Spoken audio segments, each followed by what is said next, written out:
hoping to do a series of videos about our yard, thinking about permaculture in relatively small spaces like this. For anyone who's seen videos about our yard already, we try and do a mix of edibles and flowering perennials with some annuals in there as well. But this corner in particular, I thought I'd start here because there's some lovely plants. This corner here gets no direct sunlight at all. This is a retaining wall behind me, and the only bit that gets any sunlight at all is the very top. So we've got a hydrangea petiolaris here, climbing hydrangea, and that really loves this north facing wall. We've got, when it flowers, it's an absolute wall of big flowering heads, and it's absolutely humming with bees. You know, you can literally hear it, it's buzzing with bees. We also have some bird nests in here, bird boxes, sorry, so we get blue tits, and we've had wrens and blackbirds all nesting in here. So, you know, it's a fantastic way to use this north facing wall. So because it's so shady, we don't really grow any edible things in here. We could possibly grow things like red currants or gooseberries, but I just absolutely love ferns, so that's what we've tried to create in this corner. You know, just a very narrow bed, but it's absolutely full of really lovely plants. So looking in a bit more detail, jobs for February that I'm going to be doing.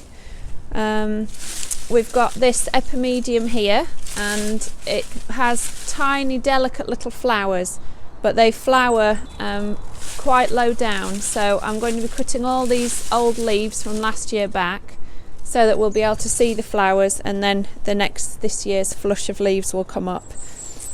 Got some of these beautiful fern fronds here. You can see this one's really huge, and this is a completely hardy fern, Blechnum chilans. So it's not a tree fern, it doesn't grow a trunk, but it sends out rhizomes and just sort of pops up here and there. But in the summer, you know, you get some absolutely fantastic huge fronds coming out. Oh, they're really beautiful. We've got the hellebores here, which are just about to flower, so I'll be cutting off these are last year's leaves, and we cut the leaves off because of a fungus that they get called Black Death. So these are last year's leaves, so we cut these off before this year's leaves come through, so that doesn't pass on to the other leaves. One thing that's thriving despite all the snow and ice that we've had are these lovely Chrysosplenium macrophyllum. These really delicate looking flowers. They're actually really sturdy, very hardy here, and I just love the way that they're growing up the wall. They're just, roots are clinging to the wall, finding any of these little nooks and crannies to grow in, really making the most of the vertical on this wall that doesn't get any direct sunlight whatsoever. We've got some ferns and some foxgloves as well. You know, it's just a really lovely sort of wild little area in this corner. We've got a couple of aces as well, which really like it in this very sheltered and shady corner. And I'm really pleased to have grown this adiantum here. I've never managed to successfully grow this before. You know, it looks so delicate, but it's been, you know, covered in frost and squashed by snow, and it's still looking lovely. So I'm really pleased that seems to be spreading nicely around in this corner. So even though we can't really grow much food in this part of the garden because it's so shady, you know, we're really trying to make the most of its ornamental value. And one thing we're really trying to increase this year is forage for bees. So I've got things like this sarcococca here. Smells absolutely heavenly. We've had it on our windowsill for a few weeks, and it's just, you know, when the sun's out, it's just covered in bees. So I think this will be a really nice addition to this corner. And this one is ruscifolia, this one. So we've got a few other sarcococcas around, but the smell is you know, it's really heavenly. Then we've got a witch hazel. I really love witch hazel, so it'd be lovely to have one in this corner. And I really love this colour. You know, it's such a nice rich orange colour, and the scent is kind of really sort of zesty and spicy. So I think that, you know, that'll be lovely for the bees as well. And something else I'm putting in, something a bit more unusual, is this pseudopanax. It's a New Zealand plant, and that'll thrive in the shade as well. So it's nice to, you know, even though we try and concentrate on mostly edibles in the rest of the garden. It's nice to just have this corner which you know, we can use for ornamental things. And we've also got this willow. We actually just stuck a cutting in the ground just from an allotment that we had, so I don't know what variety it is, but it has these fantastic catkins, and they're actually just about to flower, these buds, and when they flower, you know, it's just covered in bees, so that's fantastic. We won't let it grow to a large tree because it, you know, it's right next to the house, but we can keep cutting it back, and if it gets too big we might have to dig it out and put a fresh cutting in. But just trying to encourage as many bees as possible into the yard, give them as much forage as they can at this difficult time of year.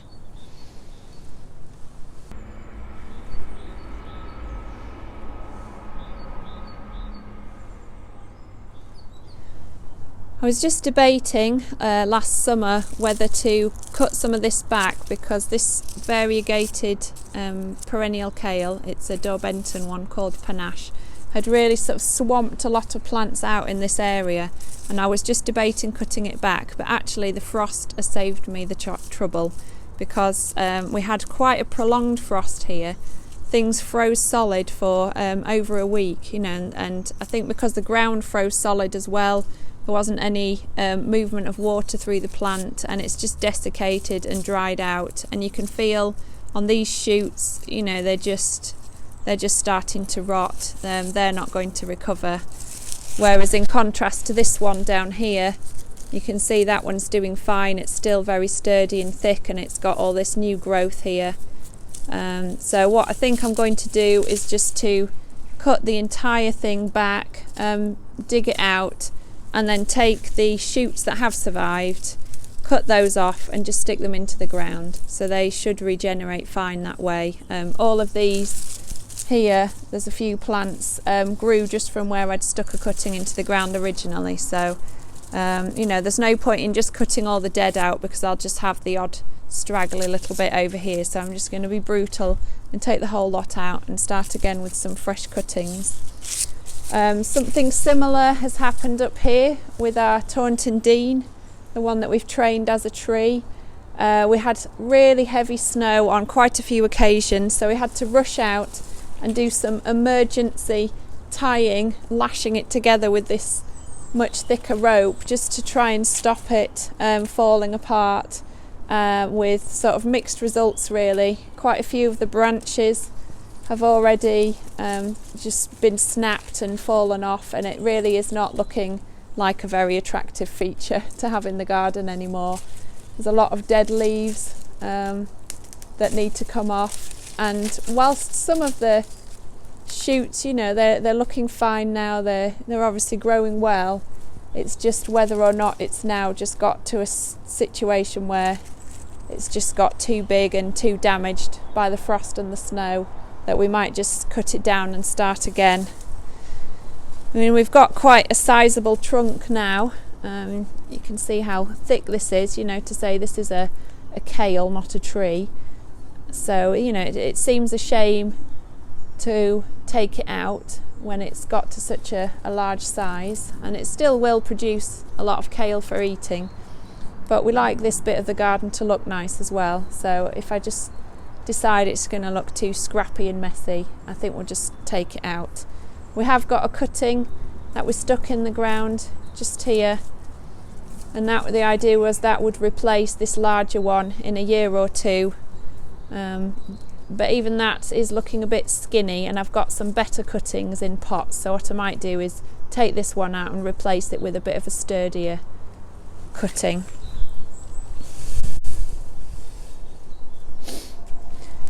A few other casualties. The rosemary was absolutely squashed flat by snow. It really damaged the stems, and now it's just rotting and not very happy at all, so I'll be taking that out. I'll take this one out as well, even though that one's a bit alive, you know, it's not very attractive, and it's just best to take it out altogether. I've got a much more successful rosemary we'll look at in a minute in the planter at the back, so I'll just take some cuttings from that and replace these two. They're just not doing very well here at all. It's quite shady as well now since this kale got so big. This part of the garden's quite shady, so not the best spot for this rosemary. However, if I take the rosemary out, the kale out, then they'll be a bit sunnier. Some of the other plants in this polyculture bed, we've got hooker's onion. That survived the trampling by the kids when they were making snowmen. Got some alpine strawberries. I think these might be the yellow variety, which are quite good because the birds don't steal them quite as much.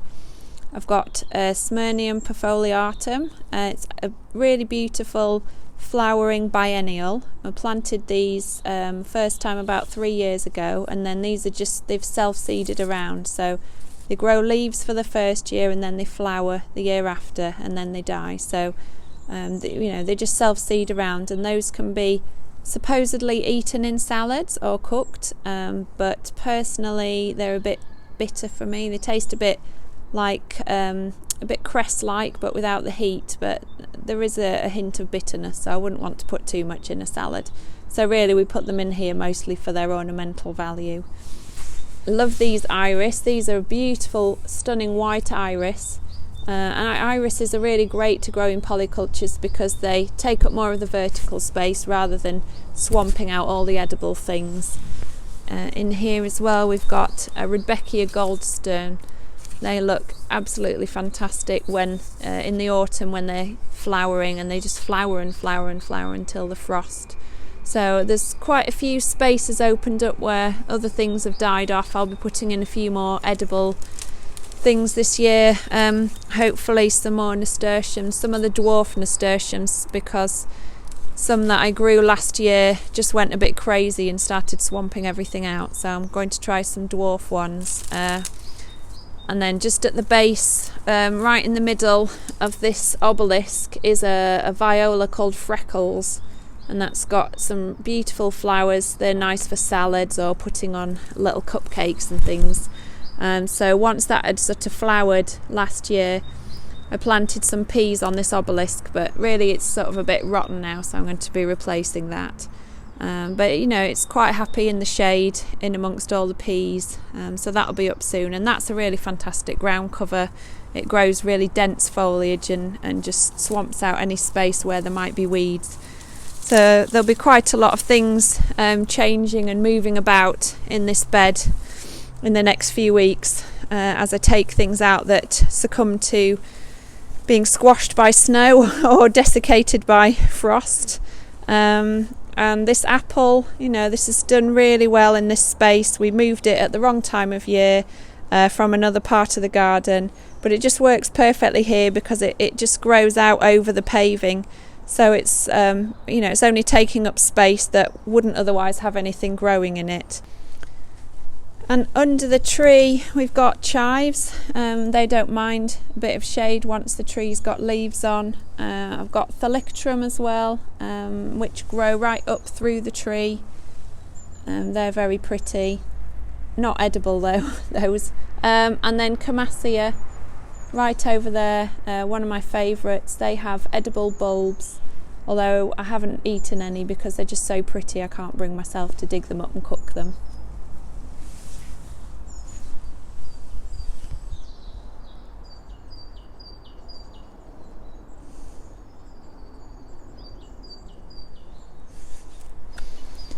Some of you might have watched our video on growing pumpkins in the yard, where we grew 10 pumpkins in this box. We've used it for quite a few years now, and it's just really starting to rot and get a bit weak in the corners and falling apart, so we'll be replacing this.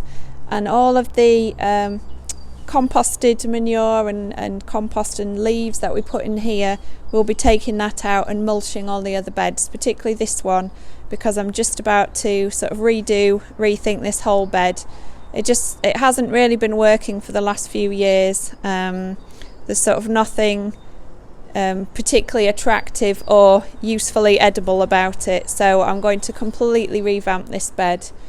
I've got things like the bronze fennel, which I'll probably keep in.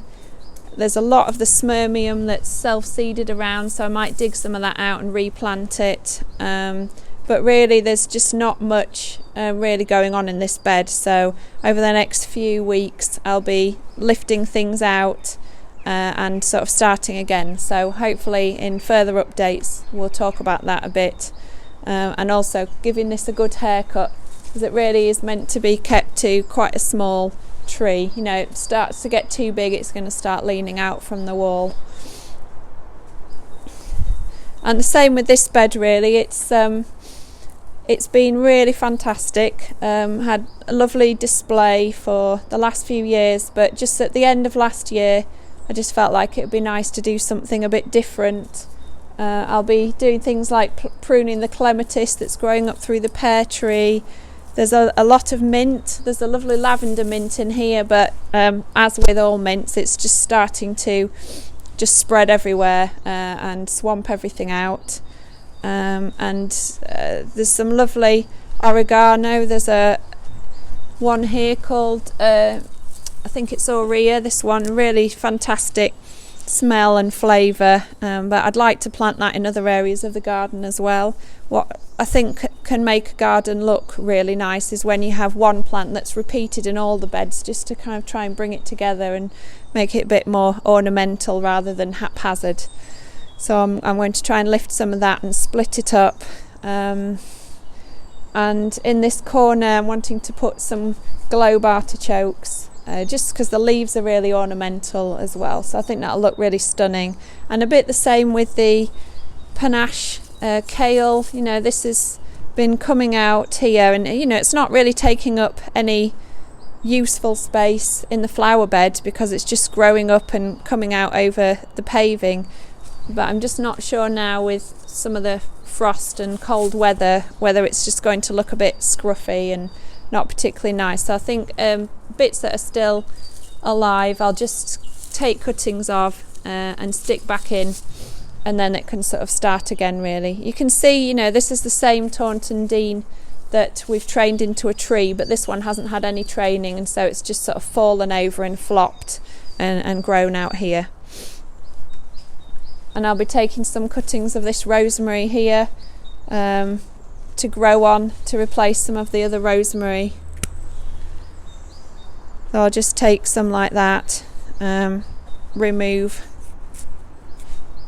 the foliage, and then just, you know, pop it into some compost, and then it'll root on this part here, and then we'll have some new plants to put around the garden. I don't need masses of rosemary, but just as you can see with the other plants, you know, I've had 2 die off this year, so this is the last really healthy one I've got. So I like to have 2 or 3 of each plant, so that if 1 or 2 dies, I've still got 1 left.